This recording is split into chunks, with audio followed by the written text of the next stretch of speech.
Bismillahirrahmanirrahim. Di dalam hadis yang diriwayatkan Abu Hurairah radhiyallahu taala anhu, hadis riwayat Imam Muslim, qala Rasulullah sallallahu alaihi wasallam, telah bersabda Rasulullah SAW. Apa kata beliau? Thalathatun la yukallimuhumullah yawmal qiyamah wa la yuzakkihim wa la yanzuru ilaihim wa lahum adzabun alim. Ada 3 golongan, ada 3 jenis manusia yang kelak pada hari kiamat Allah tidak akan berbicara dengan mereka. Dan digubris nih, orang ini akan dilupakan. Wala yuzakkihim, Allah tidak akan membersihkan dia dari dosa-dosanya. Artinya Allah tuh Maha Pengasih, Maha Penyayang. Tapi ada kondisi-kondisi tertentu Allah tidak akan berbicara dengan mereka. Allah tidak akan menyucikan mereka. Wala yanzuru ilaihim, bahkan Allah tidak akan melihat kepada mereka. Benar-benar dilupakan 3 golongan manusia ini. Walahum adzabun alim, dan bagi mereka azab yang pedih. Siapa mereka? Yang pertama yang disebutkan oleh Nabi alaihi salatu wassalam, syaikhun zanin. Orang yang sudah tua umurnya tapi berzina. Yang kedua, wa malikun kadzab. Raja, penguasa yang membohongi rakyatnya, berdusta. Ini raja, dia udah kebal hukum, dia bisa menikmatin kerajaannya, dia bisa mendapatkan apa yang dia inginkan dengan kekuasaannya, dihormatin, dihargai. Bohong sama rakyatnya. Kok kurang apa? Yang ketiga, wa'ailun mustakbir. Orang miskin yang sombong. Bukan berarti orang kaya sombong itu boleh, nggak boleh. Tapi ini orang udah miskin, dia tidak punya sama sekali pendorong untuk sombong. Orang tuh sombong biasanya karena ilmunya, karena hartanya, karena mobilnya. Ini orang nggak punya apa-apa, tapi dia sombong. Rawahu Muslim. Baik, yang berkaitan dengan pembahasan kita hari ini, yaitu tentang syekh. Syekh ini mungkin di sini sebutan buat orang yang alim ya. Tapi sebenarnya secara bahasa, syekh itu orang yang usia lanjut. Itu disebut syekh, orang tua, orang sepuh. Manusia melewati fase anak-anak, remaja, muda, mungkin dewasa nantinya, kemudian dia akan masuk ke umur yang sudah tua. Dan puncak pemuda itu ketika umur 40 tahun. Maka Allah katakan hatta idza balagha ashuddahu wa balagha 40 sana, ketika dia sampai ke umur masa puncak, masa mudanya, umur 40 tahun, dia berdoa memohon kepada Allah Azza wa Jalla, Rabbi auzi'ni an ashkura ni'mataka allati an'amta 'alayya wa 'ala walidayya wa an a'mala salihan tardah wa aslih li fi dzurriyyati inni tubtu ilaika wa inni minal muslimin. Taib, berapa umur orang yang sepuh itu? Yang di atas 40 tahun. Ada yang mengatakan ya yang umur 50 tahun lah. Ahibati fillah, kalau ada orang sudah sepuh berzina, menyalurkan syahwatnya yang sudah lemah, orang tua itu yang di atas umur 50 tahun ya biasalah. Dia nggak seperti ketika muda, ketika syahwatnya membara, bergejolak di dalam jiwanya. Orang sudah tua ini kadangkala dia untuk menyalurkan syahwatnya itu butuh waktu yang panjang. Dia perlu mengkonsumsi berbagai macam minuman. Makanya kalau kita lihat berapa banyak ya lapak-lapak obat kuat itu diminati. Yang jadi masalah ketika nih orang sudah tua, yang seharusnya dia bertobat kepada Allah Azza wa Jalla, malahan dia berzina. Para ulama menjelaskan, boleh jadi ini orang memang dari dulu sudah kebiasaan dia berzina. Jadi sampai tua pun, yang sebagian orang berpikir ketika masa tua itu aku akan berhenti kerja, aku akan fokus memakmurkan masjid, bahkan aku akan jadi pengurus masjid. Apa yang bisa aku lakukan di masa tua ini? Intinya dia ingin mendekatkan diri kepada Allah Azza wa Jalla. Tapi ternyata ada orang-orang yang sudah tua, dia menyimpang dari jalan kebenaran. Atau memang dia telah melanjutkan kebiasaan dia.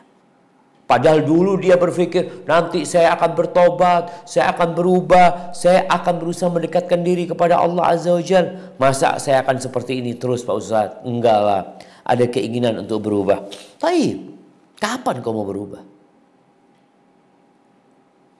Orang kalau biasa melakukan perbuatan dari sejak muda, biasanya dia akan terus melakukannya sampai ajal menjemput dia. Rasulullah SAW menyebutkan, a'dzarallahu ila rajulin amhalahu hatta balagha sittina sana. Allah, ia telah memberikan alasan yang cukup buat seorang yang Allah kasih umur sampai 60 tahun. Ini yang sekarang umurnya 60 tahun. Coba dia berkaca, dia bercermin. Bagaimana kondisimu sekarang? Engkau sudah dikasih waktu 60 tahun. Mungkin masa itu engkau hidup berfoya-foya, meninggalkan banyak perintah ilahi, melanggar ajaran agama. Sekarang engkau udah dikasih umur sampai 40 tahun ya, atau 60 tahun.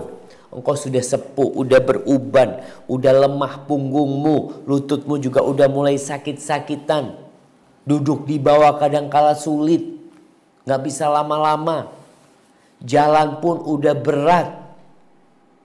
Bagaimana engkau beribadah kepada Allah Azza wa Jalla? Lihat dalam sehari, waktumu engkau habiskan buat apa? Ada yang di masa tuanya menghabiskan waktu untuk nonton. Dia hidup dengan memegang remote. Dia berpindah dari satu acara ke acara selanjutnya. Besok juga seperti itu, lusa juga seperti itu. Waktunya gak berguna. Ada yang di masa tuanya masih sibuk kerja keras, ngumpulin harta yang dia tahu akan dia tinggalkan. Semangat dia untuk meraih harta lebih besar daripada semangat dia untuk meraih surga.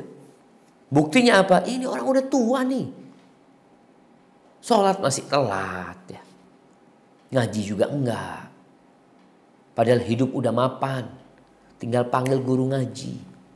Tapi karena nggak punya niat, disinilah sebagian orang itu tergelincir di masa tuanya yang seharusnya dia bertobat. Udah deket dia dengan kematian. Ahibati fillah, tapi ya godaan dunia itu benar-benar dahsyat. Membuat sebagian orang bingung. Kita ngelihat ya dengan godaan dunia ini. Harta, tahta, udah tua, masih ambisi untuk jadi pejabat. Kadang kala ketemu. Untuk menjadi pejabat di akhirat, untuk meraih derajat tertinggi, ya dia setengah-setengah. Allah Azza wa Jalla berfirman di surat Fatir ayat 37. Apa kata Allah Jalla Jalla? Nah. A'udzu billahi minasy syaithanir rajim. Wa hum yastarihuna fiha rabbana akhrijna na'mal salihan ghairal ladzi kunna na'mal. أولم نعمركم ما يتذكر فيه من تذكر أولم نعمركم ما يتذكر فيه من تذكر وجاءكم النذير فذوقوا فما للظالمين من نصير. Dan mereka berteriak di dalam neraka itu, "Ya Tuhan kami, keluarkanlah kami dari neraka. Niscaya kami akan mengerjakan kebaikan yang berlainan dengan yang telah kami kerjakan dahulu." Dikatakan kepada mereka, "Bukankah kami telah memanjangkan umurmu untuk dapat berpikir bagi orang yang mau berpikir, padahal telah datang kepadamu seorang pemberi peringatan. Maka rasakanlah azab kami, dan bagi orang-orang zalim tidak ada seorang penolong pun." Masya Allah. Nggak ada yang nolongin dia. Allah udah kasih waktu. Allah sudah kasih kesempatan. Dan sekarang pun kita ini masih punya kesempatan untuk berubah menjadi lebih baik. Artinya selama hayat masih di kandung badan, selama kita masih bernafas, kita masih sadar, jangan menunggu nanti ketika masuk neraka baru teriak-teriak. Ngapain mereka teriak-teriak? Mereka mengatakan Rabbana, Rabbana, wahai Rabb kami, wahai Tuhan kami, pencipta kami. Kenapa nggak sekarang mengatakan itu? Nunggu nanti di neraka. Mereka ingin beramal soleh, mereka ingin berubah menjadi lebih baik. Nggak seperti dulu, kami nggak akan melakukan. Sekarang jamaah kita punya kesempatan untuk itu.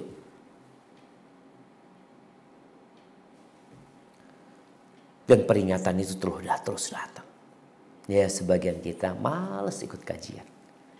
Kita lihatlah, kalau diajak jalan-jalan semangat, diajak makan semangat, diajak rekreasi semangat, diajak kajian, ada 1000 alasan buat dia. Yang ini, yang itu. Padahal waktumu dengan waktu semua manusia sama. Nggak ada yang waktunya lebih banyak dari yang lainnya. Oh enggak, ana sibuk Ustaz. Orang lain nggak sibuk. Hanya kau yang sibuk. Enggak Ustaz, ana ini dan itu. Orang lain emang nggak punya kesibukan. Coba engkau tanyakan kepada orang-orang yang hadir kajian, yang meninggalkan kampungnya, sebagian berangkat dengan mobil. Emangnya dia nggak punya kerjaan? Punya dia kerjaan. Tapi dia punya tujuan dalam hidup ini. Ahibati fillah. Kita tahu kematian itu datang tanpa diundang. Dan tidak ada yang selamat dari kematian. Mau nabi, mau rasul, mau malaikat, semuanya bakal mati.